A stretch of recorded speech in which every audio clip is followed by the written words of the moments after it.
Class 7 SST Theme B Chapter The Rise of Empire. Ever wondered what the difference is between a small kingdom and a vast empire? ये एक अहम सवाल है।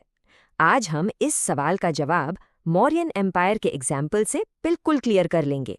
What is an empire? तो सबसे पहले चलिए ये समझते हैं कि एम्पायर या साम्राज्य शब्द का आखिर मतलब क्या होता है। An empire is a large political unit composed of many smaller states or territories, all under the control of a single supreme ruler, an emperor. इसका मतलब बिल्कुल सिंपल है। एक एम्पायर आप समझ लो एक बहुत बड़ी टीम की तरह है जिसमें कई छोटे छोटे किंगडम्स या स्टेट्स होते हैं और इन सभी को कंट्रोल करने वाला एक ही सबसे पावरफुल लीडर होता है जिसे हम एम्परर कहते हैं। So what are the key features of an empire? चलिए एक एम्पायर के कुछ ज़रूरी फीचर्स देखते हैं। सबसे पहले एक सेंट्रल रूलर यानी एम्परर होता है। वो अपने नीचे आने वाले कई स्टेट्स को कंट्रोल करता है। उसके पास एक बहुत बड़ी परमानेंट आर्मी हमेशा तैयार रहती है। गवर्नमेंट चलाने और टैक्स कलेक्ट करने के लिए एक पूरा फॉर्मल एडमिनिस्ट्रेटिव सिस्टम होता है। वो आसपास के सारे बड़े रिसोर्सेज जैसे फॉरेस्ट्स और माइंस को मैनेज करता है। और आखिर में वो पूरे टेरिटरी के लिए एक जैसे लॉज यानी कानून बनाता है। यही सब चीजें हैं जो एक बड़े एम्पायर को एक छोटे से किंगडम से अलग करती हैं। The Mauryan blueprint, building the foundation. Alright, अब आते हैं हमारी मेन केस स्टडी पर, द मौर्यन एम्पायर। यहाँ हम देखेंगे कि इंडिया का पहला इतना विशाल एम्पायर आखिर बना कैसे। Let's look at the rise of Magadh. इस टाइमलाइन को आराम से देखिए। 6th to 4th century BCE के बीच मगध एक बहुत पावरफुल महाजनपद बनकर उभरा। उसके बाद 4th सेंचुरी BCE में नंदा डायनेस्टी ने इसकी पावर को और भी ज़्यादा बढ़ाया और फिर 321 BCE में चंद्रगुप्त मौर्य ने मौर्यन एम्पायर की स्थापना की। इससे साफ है कि मौर्यंस के आने से पहले ही ज़मीन एक बड़े एम्पायर के लिए बिल्कुल तैयार थी। So why was Magadh so powerful? सवाल ये है कि मगध इतना पावरफुल था क्यों? इसके पास गंगा रिवर की वजह से बहुत ही फर्टाइल ज़मीन थी जिससे खेतीबाड़ी से खूब फूड प्रोड्यूस होता था। वहाँ घने जंगल थे जहाँ से बिल्डिंग्स के लिए लकड़ी और युद्ध के लिए हाथी यानी वॉर एलिफेंट्स मिलते थे। और सबसे इम्पॉर्टेंट, वहाँ आयरन ओर का भंडार था जिससे मजबूत औजार और हथियार बनते थे। साथ ही नदियों से ट्रेड और आना जाना यानी ट्रांसपोर्ट भी बहुत आसान था। The Mauryan blueprint, leadership and ideas. लेकिन देखिए, सिर्फ एक पावरफुल रीजन होना काफ़ी नहीं है। एक एम्पायर को सही दिशा में ले जाने के लिए ज़रूरत होती है स्ट्रॉन्ग आइडियाज़ और उन्हें आगे बढ़ाने वाले लीडर्स की। Kautilya's Saptanga, the 7 elements of a state. और यहीं एंट्री होती है चंद्रगुप्त मौर्य के एडवाइज़र कौटिल्या की, जिनको हम चाणक्य के नाम से भी जानते हैं। उन्होंने अपनी फेमस बुक अर्थशास्त्र में सप्तंगा थ्योरी दी, यानी एक स्टेट के साथ सबसे ज़रूरी हिस्से, the king, the ministers, the territory and people, the fort, the treasury, the army और द एलाइज। ये एक तरह से एक स्ट्रॉन्ग और सक्सेसफुल स्टेट बनाने का पूरा फॉर्मूला था। 2 फिलॉसफीज ऑफ पावर। अब यहाँ हम पावर के 2 बिल्कुल अलग अलग आइडियाज देखते हैं।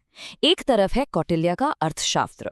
इसका फोकस था प्रैक्टिकल स्टेटक्राफ्ट पर, मतलब एक स्ट्रॉन्ग एडमिनिस्ट्रेशन, इकोनॉमी और मिलिट्री पावर के जरिए एक मजबूत और सिक्योर एम्पायर बनाना। दूसरी तरफ है अशोका का धम्मा। इसका फोकस था मॉरल रिस्पॉन्सिबिलिटी, नॉन वायलेंस और लोगों के वेलफेयर पर। यानी अशोका का ये मानना था कि एक राजा की सबसे बड़ी ड्यूटी अपनी प्रजा की भलाई करना है, ना कि सिर्फ एम्पायर को बड़ा करना।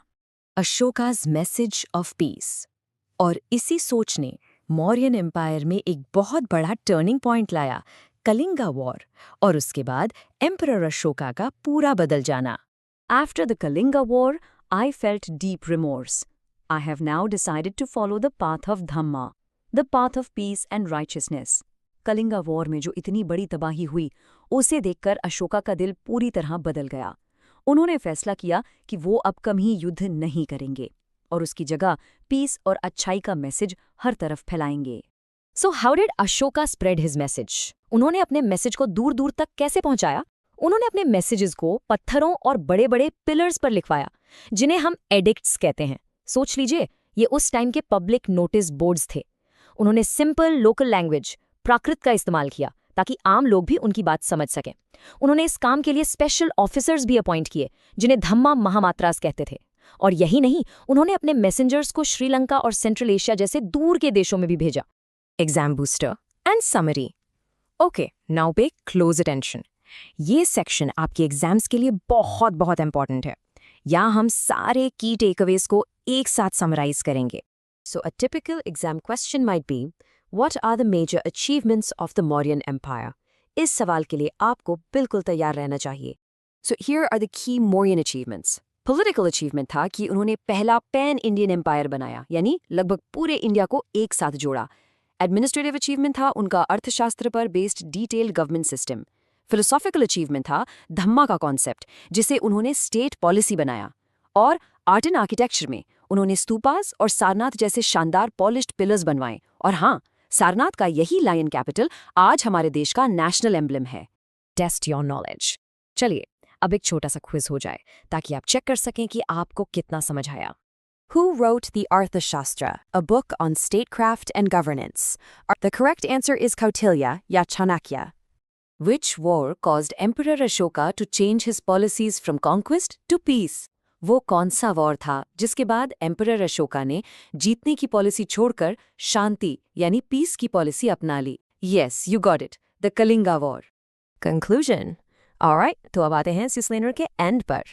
The Mauryan Empire provided the blueprint for how to build, run, and even rethink the purpose of an empire. इसका मतलब ये है कि मौर्यन एम्पायर की कहानी हमें सिर्फ ये नहीं सिखाती कि एक एम्पायर पावर और स्ट्रैटेजी से कैसे बनाया जाता है, बल्कि ये भी सिखाती है कि उस एम्पायर को पीस और वेलफेयर के आइडियाज से कैसे चलाया जा सकता है, उसके मकसद को ही कैसे बदला जा सकता है। And finally, a question for you. What ideas from the Mauryan Empire do you think are still important for our country today? इस सवाल पर जरूर सोचना। I hope अब आपको ये टॉपिक एकदम क्लियर हो गया होगा and you are fully prepared for your exams. See you in the next one.